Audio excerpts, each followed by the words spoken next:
welcome to Health Talk. I'm Dr. Manny. Imagine a diet book with recipes like chicken parmesan, pulled pork sliders, and bacon burgers. Abel James says you can eat all of that and lose 20 pounds. He did it in just 40 days. He says the key is knowing where your food is coming from. Abel explains in his new book, The Wild Diet, which I love. This is the first book I love because I could eat all that stuff, bacon and burgers and pork, and I'm going to lose weight. No, you are. That's a great book. You have to get it. But anyway, one of the premise of your book is that you got to eat rich foods and you can still lose weight. In other words, you say, look, you can have a nice a steak. So what's the mechanism? Because you see a lot of diets, Sure. Calorie restraint, don't eat the fatty foods. What's your premise in all of this? Well, when you're constantly starving yourself, you kind of enter this starvation mode. And so we've become afraid of our food in a lot of ways. But if we were having this conversation a few generations ago, we'd probably be having a milkshake and maybe some pie or something like that and some coffee on the side. Right. And it would be a celebration. And you can see that in other countries. You know, when you go down and eat dinner in Italy, it lasts all night. Right. And you're feasting. And it's so much about getting pleasure from your food. There's more than just calories in your food, and it's important that we bring pleasure back to it. Right. Now, you talk about whole foods. Yeah. What are whole foods? Whole foods are foods that are as close to the source as possible. So if you're looking at a vegetable, it's not something that's freeze-dried and convenience food that comes out of a package. It's going to be on the outside of the supermarket shelves. So basically, the fresh produce, the fresh fruits, the nuts, Right. So one of the key then to your diet is try to eliminate processed foods. Convenience food is killing us. Right. And I think we've been eating bad food for too long. And a lot of us, a lot of the health food that's sold today, people are trying to be healthy, but it's junk food in disguise. So when you walk into the grocery store, you really need to know what you're up against. You also are big in exercise. Mm-hmm. But you say, you could exercise, but you don't have to become an exercise addict. You could do it very rationally.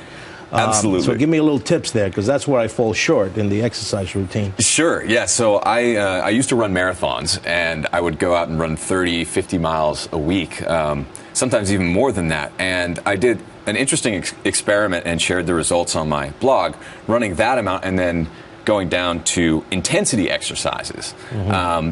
And so I focused on sprints and contrasted that to marathons, which is just running hours. And I actually lost body fat after a month. I increased muscle.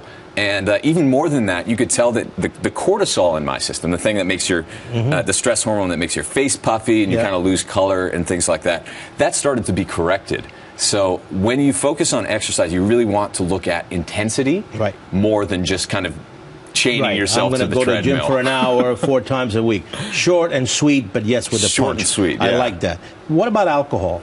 That's a great question. Yeah, because, I got to have if I want to have pork chops, I got to have a glass of wine. Well, wine is fantastic. The thing about that is no matter what you're eating or drinking, get the best stuff. So I worked as a musician for a long time and still do in some cases. So I was paid in beer and wine and liquor. And I learned pretty quick, I learned the hard way, that when you drink the cheap stuff, it catches up with you the next day. Okay. So a lot of people don't know what's in their alcohol because we're not on the labels of alcohol. They're not described, a lot of the ingredients in it. So, for instance, not all vodkas are created equal. Some are created from potatoes, some from grapes. So go for the good stuff. So go for the good stuff. And when it comes to alcohol, there's a you may have heard that, having 1 to 2 glasses a night is may even be healthy for you, which it might be. There's a big difference, though, between 1 to 2 glasses every night and 1 to 2 glasses every once in a while. If you do it every night, you're talking about 12 drinks as opposed to 1 to 2 per week. Right. So it's important to be to kind of factor that into your lifestyle as well. That's because you're young. Wait until you get to be my age. Anyway, last word. Give me some good tips that people can just sort of get little highlights of the book. I think we mentioned a few of them, but just give me a couple of tips as to why this book is important and why your diet is going to work. Sure. So it's really interesting because a lot of people know me from my podcast, Fat Burning Man, and I'm kind of if people have heard of the paleo diet, I'm in a lot of those circles. And it was interesting in the news recently, Jeb Bush came out as saying that he lost 30 pounds with the paleo diet. And right. I looked into what he was doing, and he's even doing it wrong and got those results. So it's really about focusing on eating real food, getting away from eating lots of starches and sugars. And that's the biggest reason that processed food is bad, is because right. we're eating too much starch, too right. much sugar. And so when you focus on eating your fruits and veggies, your nuts, and some really high quality meats, if you choose to eat meats as well, that is the foundation of every great plate. All right. Well, listen, I love it. The book is The Wild Diet. You got to get it. This is a lot of good stuff in here, and you're going to lose a lot of weight and stay very healthy. And where can people get more information? You can find me at fatburningman.com. The name of the podcast is Fat Burning Man. You got it. Well, thank you so much for being here. And if you have a health question, you can send them here at Fox at drmanny@foxnews.com. Until next time, I'm Dr. Manny.